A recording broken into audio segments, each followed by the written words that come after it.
United 93, the movie, is about to turn 20 years old. And I thought, what a better time to do a movie review and react now that I've been an airline pilot for 18 years. It's one of the few aviation movies we have that was actually based on a true event. So let's get right into it and react together as we watch the movie United 93. 1493 North Tower, the wind 0506, split line runway 4 right.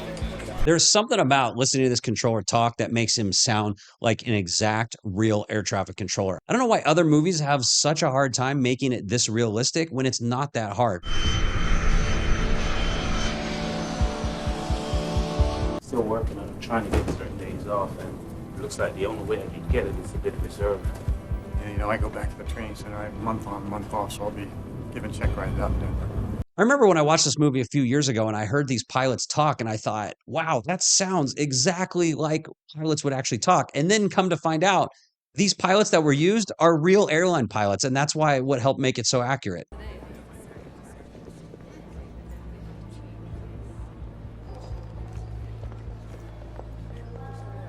So fun fact about this movie, when they flew everybody into film, most of this was filmed in London. They kept the hijackers, the actors that played the hijackers, and they kept the passengers and pilots, everybody in separate hotels so that it would feel like real authentic tension when they finally met for the first time.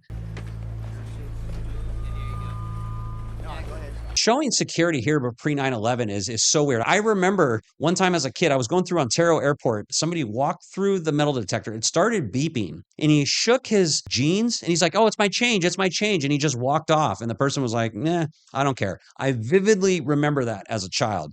Obviously now, that would never happen. Good morning. Congratulations on the promotion, man. Well, thank you very much. Good morning. Well, thank you. Good morning. Good morning. I'm happy to see you're all awake. John, how are you this morning, Mr. sir? Slaney, good morning to you. You know the fellas? Yes, I do. How are you? Good to see you. One of these FAA guys, I don't know if it was him, he played himself in the movie, which I thought was pretty cool. Another fun fact, the 10% of the first weekend of sales for this movie was donated towards a memorial for United 93. You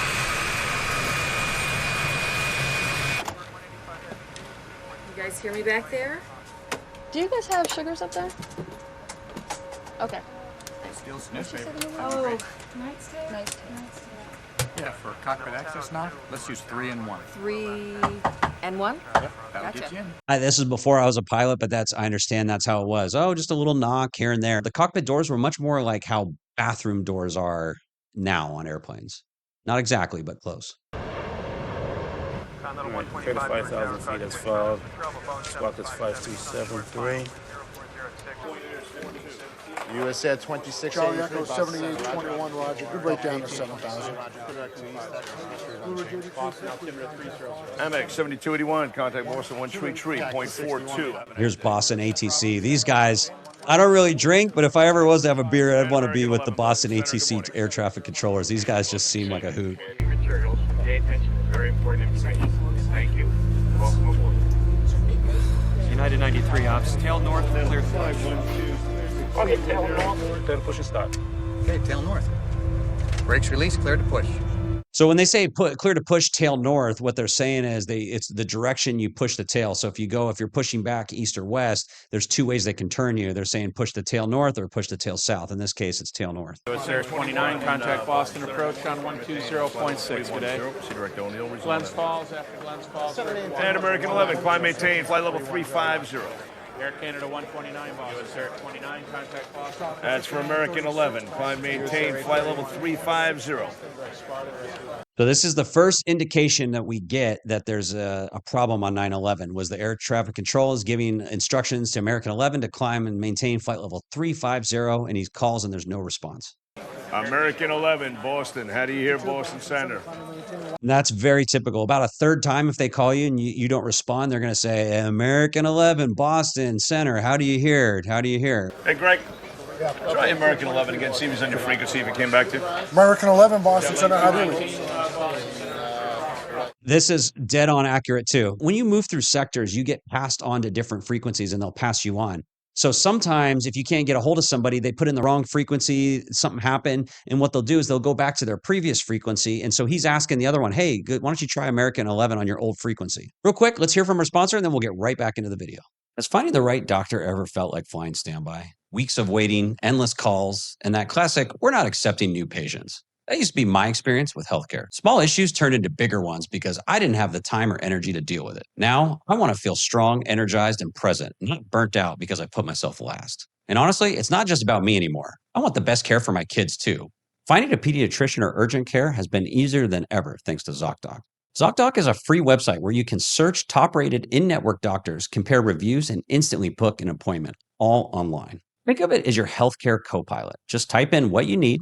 Maybe that's a checkup, dental, vision, urgent care, or even therapy. And ZocDoc shows you doctors who take your insurance. Plus, it gives you their real-time availability. You can even book same-day appointments. Usually, that's within 24 to 72 hours. No phone calls or hold music required. So stop waiting and stay ahead of your turbulence. Get the care you need. Go to ZocDoc.com/GaryBPilot to find and book a top-rated doctor today. And now, back to the video. And American 11 on emergency frequency. If you hear Boston, come up on frequency 127.82. Amex 7281, contact Boston on 133.42. What you do in cruise is you have the main frequency that you're using, you switch back and forth, and then you have COM2. It is required to be on emergency frequency. That emergency frequency is 121.5. It's also known as guard. And that frequency will be up, and you monitor it and you listen in case for some reason something goes on wrong with radio one or some issue. It's your backup frequency that you can listen to. So now what he's doing here is he's calling him on guard, dead on accurate. United 175, turn 20 degrees to your left, vector for traffic. In your turn, look for traffic, 12 to 1 o'clock. About 15 miles, you're tracking south-southwestbound. Altitude's unknown. So you see that? He said altitude is unknown, and that's because they turned off their transponder. So they can still see them, but they don't know what their mode C is off. They don't know what altitude they're at. United 93, follow the Continental in Delta. Number 15 for the departure, monitor tower. Number 15. Now, this actually happened. There wasn't supposed to be a big delay, but there is a big ground delay getting out. There was 15 departures. It is common knowledge and conventional knowledge, accepted knowledge, that this delay saved United 93 from hitting its target because at this point, it allowed the passengers to know this wasn't just a hijack, it was a suicide mission. Planes away from him, man. I have no idea what this guy's doing. Who we have, Pete? I gave all my aircraft over to Greg already. Yeah. He's working them. I'm holding on to this. This guy right here is the only guy I have. He's westbound right now. I heard some voices in my ears. But no 7500 code? No, I had no 7500 code. Nothing. If you're a pilot and that's a common code for a hijack is you squawk in your transponder is 7500, 7500. Okay. 7600 is if you lose your radio. 7700 is an emergency. So they're asking no 7500. Well, obviously that the way that it happened and they were attacked, there was no time to go ahead and put 7500 in that squawk. What's up, Pete? Where we at? I just put it up into the speaker here if we hear anything back, but right now we just have the guy. He's due westbound. He's climbing up 293. That's it. That's it right here. Somebody's got to pull these fucking tapes right now. Pull the tapes now from 0800 on. Everything at ATC is recorded. It all goes on record. So they're saying, pull the tapes. Let's listen to it. Apparently a flight attendant on board the aircraft via telephone called the company, and she said that the aircraft is being hijacked and one or more people have been stabbed. Stabbed on the plane? Yeah.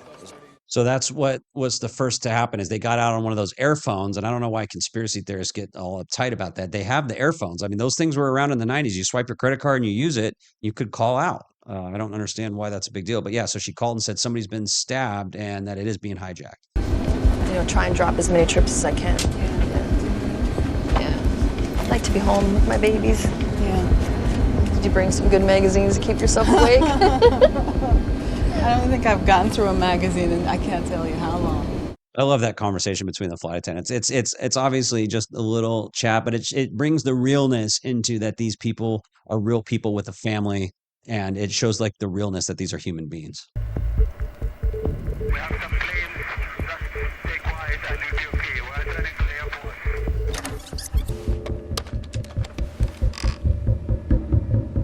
Yeah, it's Bob here. It's planes. Plural. We have planes. So remember, this was intended for the back as a PA, but actually went out onto ATC. And before you think that's impossible, almost any pilot will tell you at one point in their life, they've accidentally made an announcement to the back or on number 2 when they meant to transmit on number 1, or a PA when they meant to go out. So it is 100% probable that that's exactly what happened. United 175 Heavy just called. He said he heard a suspicious transmission on the radio as he was climbing out of Logan. He said something about everybody stay in your seats. He doesn't know who it came from, but it came out, and he said he just heard it as he was climbing out. United 175? United 175 Heavy, yes. And what about American 11 still, it's nothing. He's just still going slow. That's so crazy that so United 75 was the second hijack plane. That's the one to hit the South Tower. And that's exactly, they heard that transmission. So they don't even know what's going on behind them, but they hear it out. It's just wild. American 11, New York. Check.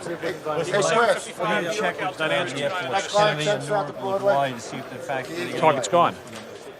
Paul, the target for American 11 just disappeared.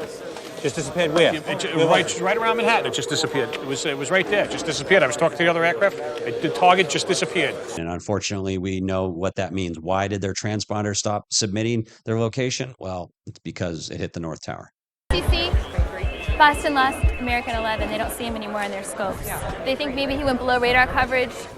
They have no idea where he is. We've got Otis at the battle ready. We need scramble authority. Copy that. Yes, sir. Yes, sir. Thank you, sir. You already said there, we don't know if we're under radar coverage. So sometimes when you fly low enough, you're not going to get radar coverage. So that's why they're not that concerned. They don't necessarily think it crashed. They just think he's too low to pick up any type of coverage, even with the, without mode C on. Washington Center. Thumbs at that. The American was over Manhattan when I lost A small plane, is that confirmed? And I just got New York call. Yeah. They got smoke out of the World Trade Center. They think a small plane has crashed into it. A small plane? That's what they're telling me. And anybody that knew, a lot of people said it was I thought it was a Cessna. If you looked at the size of that hole, you would know that it was not a Cessna that hit that. That is the World Trade Center. Reports this morning that a plane has crashed into one of the towers. Oh, I'll tell you what, that is not a small plane. No way. Cessna would have bounced off The size of that hole. All them people sitting. I got a bad feeling about this. I'll tell you right now. God, no. Eagle 755, you contact departure on 12618. I gave you that Eagle 755 also, okay? Another one? Yeah, Eagle 755. 755. It must have been chaos in there. But again, you still got a job to do. And then in fact, you're grounding all airplanes. You got an extreme job to do. United 175, needs you to reset your transponder, squawk 2374. United 175. And here we go. See, now United 175 is not answering. They've been hijacked at this point. Paul, United, I think we got another one. The guy dropped his transponder off. United 175, New York. He's out by Allen. This is one of the most congested airspaces in the world, and United 175 is hijacked flying towards Manhattan. And you turn off this transponder, you don't know what altitude you're at. So now you have to clear the way for this person to go through. Watch the intensity as he calls it. Talking to that guy? No, I'm not. He's going right through everybody else's traffic. The target's gone. It's gone. The target's gone. The target's gone. He's coming down quick, yeah. See that? Who is it? There he is, right there, over the Verrazano Bridge. Oh, yeah. See, they're calling it here in the tower. Everybody could see this from Newark Tower. They could see the second plane come in.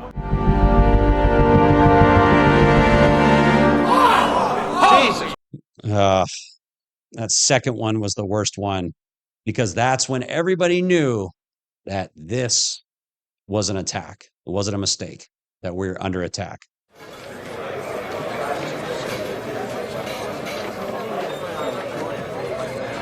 United 93, Cleveland Center, good morning.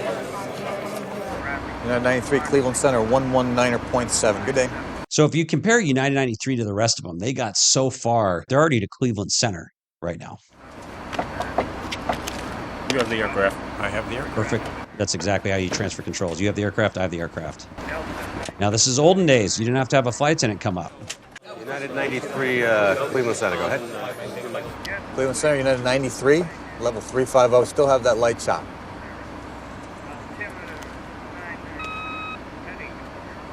Hey, this was a real message that went out to United 93. They said, beware, cockpit intrusion, 2 aircraft hit the World Trade Center.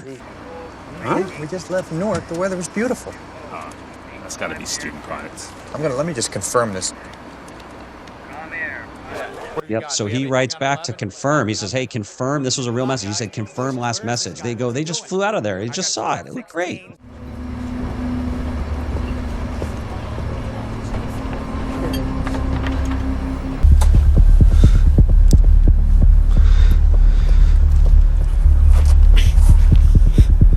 Generally speaking, this is what they think. He went into the bathroom, came out, built himself like a fake bomb to scare everybody to take over the cockpit.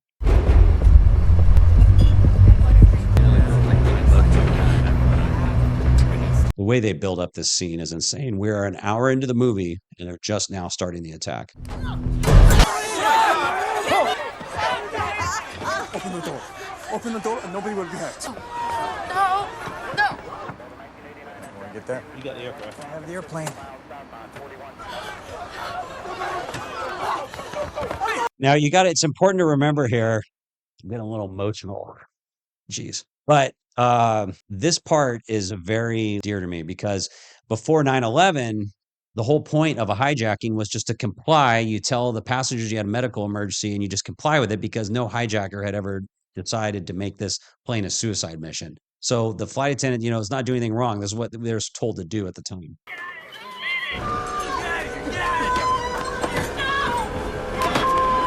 And as a pilot, you're extreme disadvantage. You're strapped in, you're lower to there, especially in a 757. So you're lower and back turned around. It's just, you have no chance.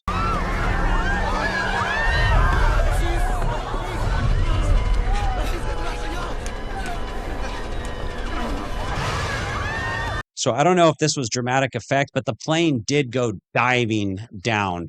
And I'm sure while they're fighting the pilots, he's trying to silence the alarms, click off the autopilot, and fly it.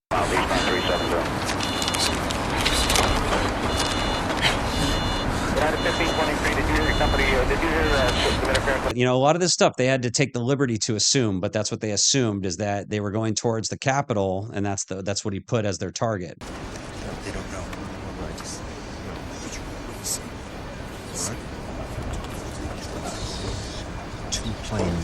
Two planes hit the World Trade Center.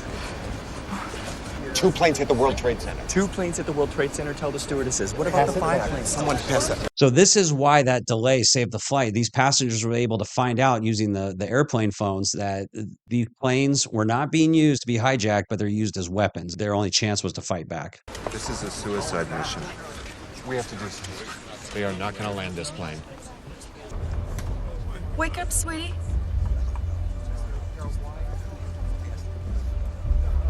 Okay. I just want to tell you I love you. I love you. I remember in the theater, everybody making that phone call. I just looked around. Everybody had tears. I've been on a plane that's been hijacked. Listen, a bunch of the guys got together and they said that we're gonna try and take over the plane. But baby, I promise you, if I get out of this, I'm good tomorrow. I'll quit tomorrow. I promise I'll quit tomorrow. They really know how to pull on your heartstrings on this one. And this is the part that's never been a more satisfying ending to some criminals.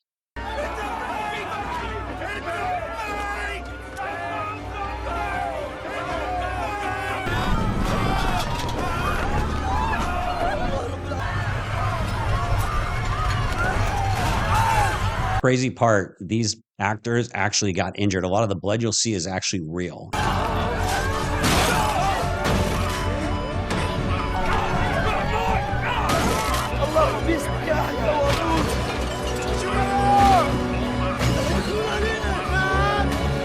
They're ripping the door off, trying to push through. And according to what I've read, they played the CBR audio for the families, but they never actually released that. They released transcripts, but they let the families listen to it.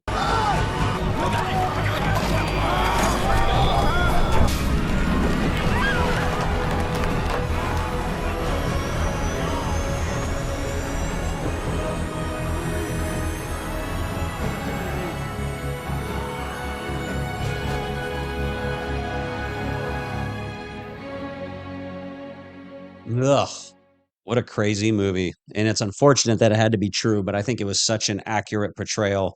Out of all the 4 aircraft that were hijacked that day, the United 93 was the only one that did not reach its target. Now, here's the thing. A lot of people said, oh, it wasn't crashed. You know, they didn't know, they weren't heroes. It was shot down. Let's remember something. If a plane is shot down, it explodes in the air and the pieces get scattered everywhere. This plane hit basically inverted at like 500 miles an hour. It would be like throwing a knife into the ground. Like it was, so the thought that it actually got shot down is just absurd. That's the end of the movie, guys. Thanks so much for watching. Let me know which movie you want to do next. And until next time, stay safe.